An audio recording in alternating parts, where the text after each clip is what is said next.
Episode 2, Exile. Natalie raised her head and bit her lip. She was so angry that she couldn't utter a single word. Her whole body was trembling with fury. She couldn't understand why Cheryl would ruin her life like this. Cheryl smiled. So what if you're angry? Cheryl played with her curly hair and sneered. Nick doesn't believe you.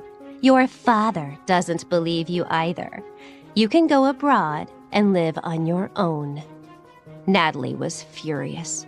Why are you doing this to me? Why are you ruining my life? Why? She rushed forward hysterically and wrapped her hands around Cheryl's neck. But Cheryl didn't resist. She only blinked pitifully at her. Sister, don't hurt me. Last night really wasn't my fault. What are you doing? Hearing the commotion, Tom rushed out, looking so angry that the veins on his neck stood out. He raised his hand and pushed Natalie to the ground. Are you crazy? Are you trying to kill your sister? Natalie fell to the ice-cold sidewalk where she remained. Unable to bear the pain any longer, she was on the verge of tears. She thought of her mother and her childhood. But no matter how hard she wished, she could never return to that time. Rosemary, her stepmother, came up behind her. When she saw the marks on her daughter's neck, she was so angry, just like her husband, that she raised her hand and slapped Natalie. You uneducated brat! You're just the same as your mother. You might as well die. The more she slapped, the harder each slap became. Tom stood beside her, but he only seemed to be concerned about Cheryl's injuries. As the attack went on, Natalie's vision grew blurry from the blows, but all she could feel was the coldness in her heart, as if all warmth had left it. At that time, in his office at the Clair Group, Bryce was looking at his assistant with a malicious expression. What's going on? His voice was so gloomy that his gaze could bore holes through a person. How is the investigation going? His assistant was sweating under his gaze, but he swallowed and told him the news. It's Evan Wilson. Bryce knew of Evan. A while ago, he had worked with the Clair Group on a project and had taken many kickbacks from it.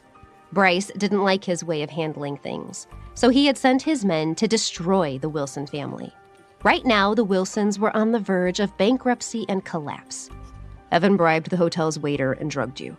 He probably wanted to use this too. The assistant's voice trailed off until he was no longer breathing.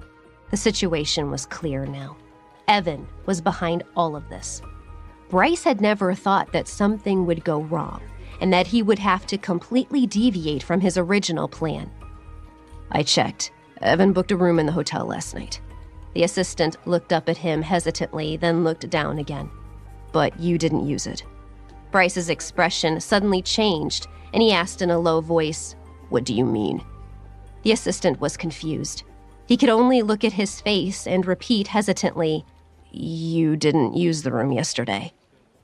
If he didn't go into his room, then who was the woman who had been lying on his bed?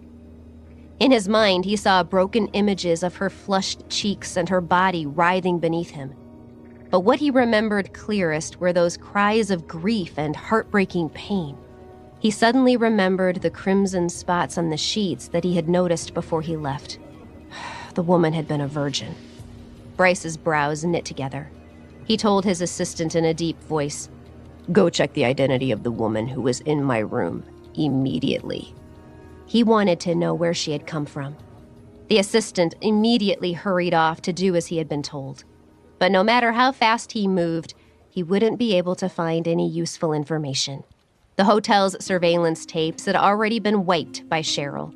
How could she possibly leave behind evidence that would show that she had set Natalie up? Naturally, she had to cover her tracks.